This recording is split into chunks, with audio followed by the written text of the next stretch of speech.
The air was alive with music and laughter, creating the perfect atmosphere for what was supposed to be the happiest day of my life. My name is Rachel, and as I stood there in my beautiful white gown, I felt like a princess. Everything was magical, or so I thought. That feeling of joy was suddenly shattered in an instant. "Rachel, dear, could you come here for a moment?" My mother-in-law's voice pierced through the merriment. It was sharp, almost commanding. I smiled at my friends and excused myself, noticing how stiff my mother-in-law stood as I approached. Her smile didn't reach her eyes, and the tension in her posture was clear. "What is it, Mrs. Paul?" I asked, trying my best to keep my voice calm and friendly. "It's about the way you look at me, Rachel," she said, her tone cold and full of accusation. "I know what contempt looks like, and you have it written all over your face. I am your husband's mother, and I deserve respect, not this disdain." Her words took me by surprise. My mind raced, trying to make sense of what she was saying. "Mrs. Paul, I think you've misunderstood. I have nothing but respect for you," I replied, feeling a wave of confusion wash over me. "Respect? Huh," she scoffed, her eyes narrowing. "I see the way you roll your eyes at me, the sighs when I speak. You think I don't notice? You've even turned my son against me." Her voice was getting louder, and I could feel the eyes of nearby guests starting to turn toward us. I struggled to keep my composure. Before I could respond, Kyle, my husband, appeared by our side, his brow furrowed with concern. "Mom, what's going on here?" he asked, looking between the two of us. "Your wife, Kyle. She has been nothing but disrespectful to me," Mrs. Paul said, her voice trembling with emotion. "She's been looking down on me, and today, of all days, she's been the worst." Tears welled up in her eyes as she clutched Kyle's arm. "Rachel, is this true?" Kyle asked, his face filled with a mix of disbelief and confusion. His gaze searched mine, waiting for an answer. "No, it's not true," I replied, my voice firm but calm. "I've done nothing to disrespect her." "She's lying, Kyle," Mrs. Paul cried, her grip on his arm tightening. "I'm your mother. Would I lie to you?" Tears now streamed down her face, adding to the drama unfolding in front of everyone. For a moment, the world seemed to slow down as Kyle's face changed from concern to anger. Without warning, his hand came up, and in one swift motion, he slapped me across the face. The sound echoed in the now silent room, and I stood frozen, my hand instinctively rising to my stinging cheek. The guests around us gasped in shock, but no one moved. I felt a mix of emotions: hurt, betrayal, anger, all swirling inside me. I wasn't sure what to say, or even how to react. "How could you?" I whispered, though I wasn't directing the question to anyone in particular. I wasn't just asking Kyle or his mother, but the entire universe, as if searching for an explanation for this nightmare I had walked into. Kyle, realizing what he had done, stammered, "Rachel, I didn't mean it. I was just..." But I didn't let him finish. "No," I said, my voice firm and steady despite the storm brewing inside me. "You've shown me exactly who you are." The pain of the slap was nothing compared to the pain of realizing the man I had just married was capable of this. I turned away from them both, knowing this moment had changed everything. I faced the guests, most of whom were still staring in stunned silence. "I'm sorry you had to witness this," I said, my voice calm though my heart raced. "Please, continue to enjoy the celebration. I need a moment alone." Without waiting for a response, I walked out of the room. The music had stopped, and the laughter had died down. The world outside seemed so different now, the joy and excitement of the day a distant memory. I found a quiet corner away from the noise and chaos, my mind racing with thoughts of what had just happened. How had everything fallen apart so quickly? Just moments ago, I had been filled with happiness, believing I was beginning a new chapter of my life. And now, I felt like my entire world had been turned upside down. My mother-in-law's accusations, Kyle's slap, the judgmental stares of the guests, it was all too much to bear. I needed time to think, to process everything. Could I really continue with this marriage after what had just happened? Could I trust Kyle again? The The questions weighed heavily on my mind as I stood there, feeling lost and unsure of what to do next. But one thing was clear. My life had changed, and there was no going back. The perfect day I had imagined was gone, replaced by something darker and more painful. What I had to do now was figure out how to move forward, even if that meant doing it alone. I walked away from the crowd, and as soon as I did, I could hear the whispers start behind me. But I refused to let them affect me. I kept my head held high, knowing that this was not the end for me. Instead, it was the beginning of something new. My mind started racing, forming a plan. I wasn't going to let this humiliation go unanswered. I would find justice for what had happened today. Once I reached the privacy of the bridal suite, I allowed myself to finally feel the emotions I had been holding back. Tears streamed down my face, but they weren't just tears of pain, they were also tears of determination. This moment wouldn't break me. I would not be a victim. I would rise above this and become a victor. My resolve was stronger than ever. After everything that had happened, I knew that I had to take action. I couldn't let them get away with it. The first step in my plan was to gather proof, undeniable evidence of the way Kyle and his mother had treated me. I decided to hire a private investigator to help me. Mr. Sean was known for being discreet and effective, just the person I needed for this delicate situation. "Mr. Sean, I need your help," I said when I called him. "My husband Kyle and his mother haven't exactly been kind to me. I need evidence of their behavior." "What kind of evidence are we looking for?" Mr. Sean asked, his voice calm and professional. "Anything that shows a pattern," I explained. "Emotional, financial, or even legal abuse, anything that can prove what they've been doing." "Understood," he replied. "I'll start with surveillance and background checks. I'll dig into their pasts, finances, everything. You'll get what you need." With Mr. Sean on my side, I felt like I was finally taking control. I began recording every interaction I had with Kyle and his mother. Every phone call, every conversation, I needed all the evidence I could gather. I wasn't going to leave anything to chance. In the midst of all this chaos, my best friend Maria became my biggest source of comfort and support. She had been there for me through everything. "Maria, I don't know how I would get through this without you," I confessed one day when things felt especially overwhelming. "You don't have to go through this alone," she reassured me. "I'm here for you always." "So, what's the plan?" "I'm collecting evidence," I said, explaining my plan to her. "Mr. Sean is helping too. I want to expose Kyle and his mother for who they really are." Maria looked at me with concern. "Be careful, Rachel," she warned. "They're not going to see this coming, and when they do, they'll be furious." "I know," I nodded. "But I can't let them get away with this." Over the next few weeks, the evidence I collected started to build up. It was clear from the phone calls that Kyle's tone was often aggressive and demeaning. The financial records Mr. Sean uncovered revealed just how much control Kyle's mother had over his assets. Some of the transactions we found were questionable, hinting at possible fraud. The more we uncovered, the more disturbing the picture became. One evening, Maria and I sat down together to review all the findings. As we combed through the documents, something jumped out at us. "Look at this, Maria," I said, pointing to a series of bank statements. "They're moving large sums of money, but where is it all going?" "And these emails," Maria added, scanning through them. "It sounds like they're planning something, but we don't know what yet."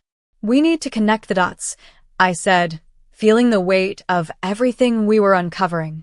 "This isn't just about emotional abuse anymore. There's a whole web of lies and manipulation going on." Maria's eyes widened as she stared at the evidence in front of us. "Rachel, we're onto something big here," she said, her voice filled with both excitement and fear.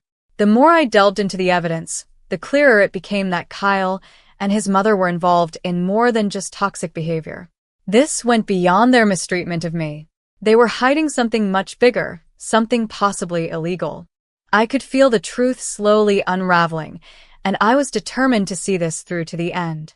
As the days passed, I became more focused on my goal. I wasn't just collecting evidence for myself anymore.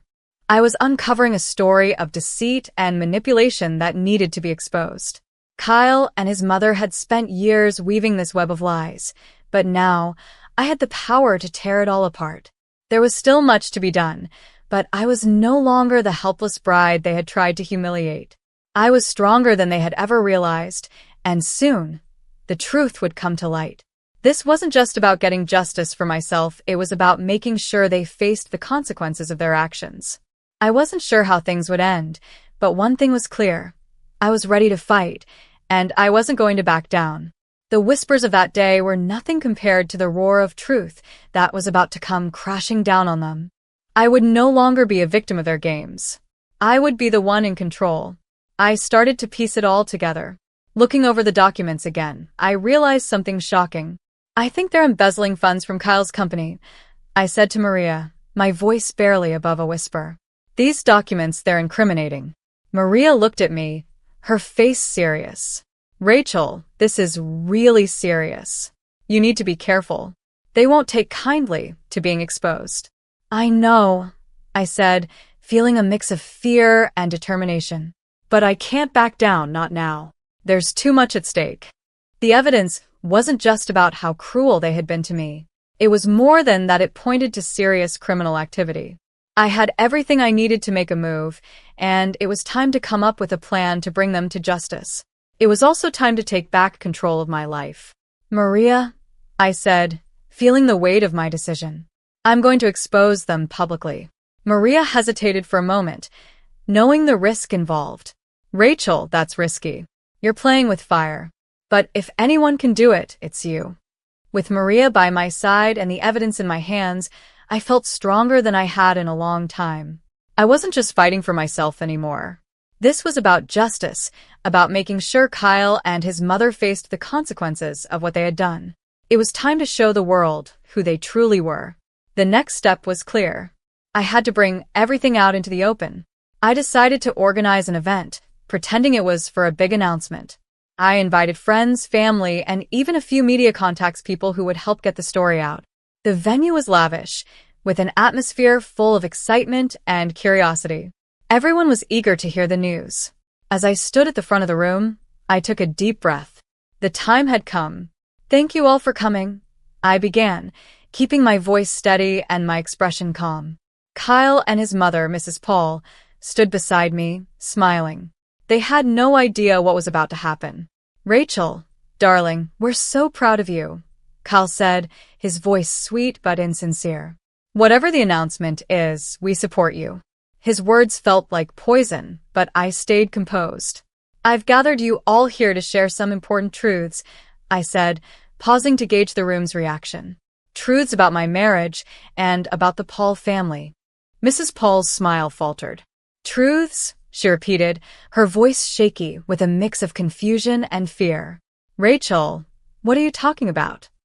"I'm talking about the abuse, the lies, and the illegal activities that have been going on behind the scenes," I said, my voice growing stronger with each word. The room went silent. The tension was thick, and all eyes were on me. "Rachel, have you lost your mind?" Kyle's face turned red, his anger barely under control. "Quite the opposite, Kyle," I said calmly. "I've never been more sane, and I've never been more sure of what I need to do." I gestured to the screen behind me. "Exhibit A," I announced as a video started playing. It was a recording of one of our many heated, abusive conversations. The crowd gasped as they heard Kyle's voice, full of anger and cruelty. The murmurs grew louder, and I saw Mrs. Paul's face go pale. Her hands started to tremble. "This is just the beginning," I said, holding up a folder filled with documents. "These papers show financial irregularities, embezzlement, fraud. It's all here." "You can't do this, Rachel," Kyle shouted, his voice a mix of pleading and threat. "You're ruining everything." I looked him straight in the eye. "I'm not ruining anything, Kyle. I'm exposing the truth. A truth that everyone deserves to see." The media personnel who had been invited started clicking their cameras, capturing every moment of this dramatic revelation. There was no turning back now. This was it. "Rachel, please." Mrs. Paul's voice was barely a whisper, her confidence shattered. "Let's talk about this privately. There's no need for this public display." I shook my head. "No, Mrs. Paul. No more private discussions. The time for hiding is over." As I continued to show more evidence, the reactions in the room varied. Some guests looked shocked, others shook their heads in disbelief. There were whispers and murmurs among the crowd, but no one could deny what they were seeing.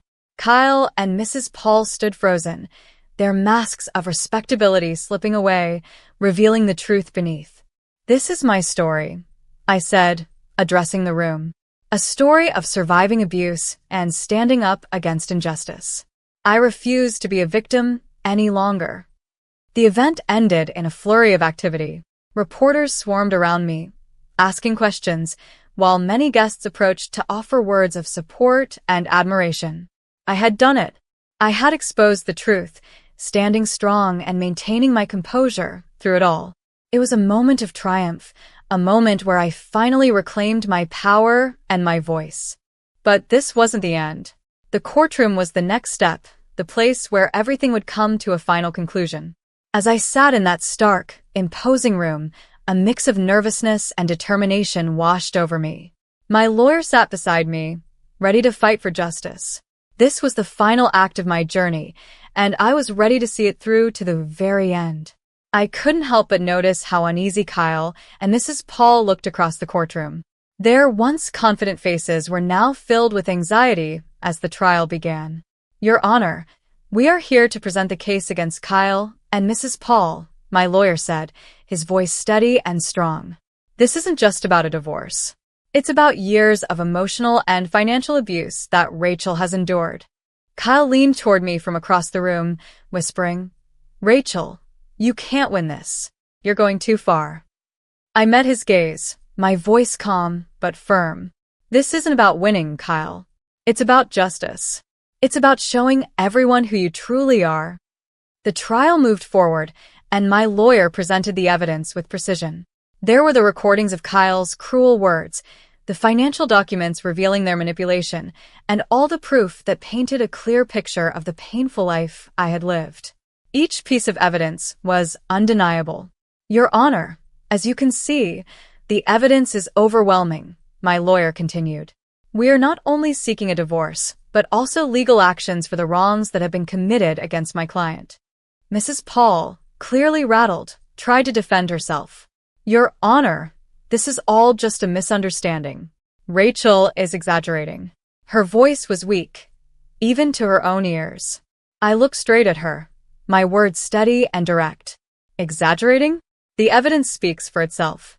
You can't hide from the truth anymore." The judge listened carefully, reviewing all the evidence and testimonies presented. After what felt like an eternity, she finally made her ruling. "In light of the overwhelming evidence, I grant the divorce and order legal actions against both Kyle and Mrs. Paul for their conduct." As the gavel struck, a wave of relief and vindication washed over me. It was over. I had stood up to them, fought for justice, and emerged victorious. The long, painful chapter of my life was finally closed. With the legal battles behind me, I knew it was time to start a new chapter, one focused on healing and rebuilding.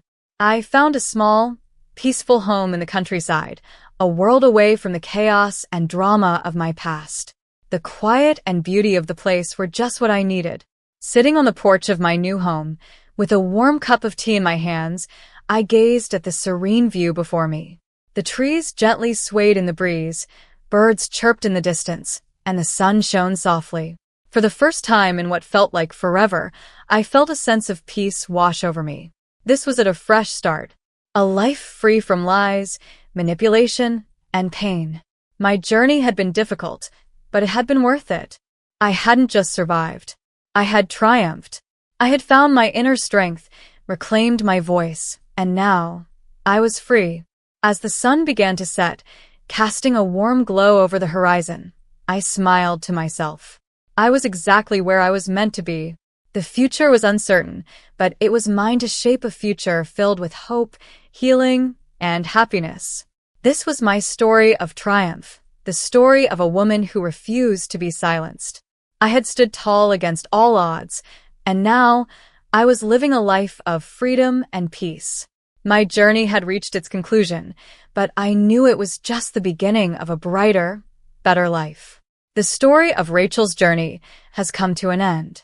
Do you think her decision to expose and legally confront her husband and his mother was the right choice? Could she have handled it differently? Share your thoughts in the comments below. If you enjoyed the story and want to see more like it, don't forget to like the video and subscribe to our channel. Your support helps us bring more powerful stories to life.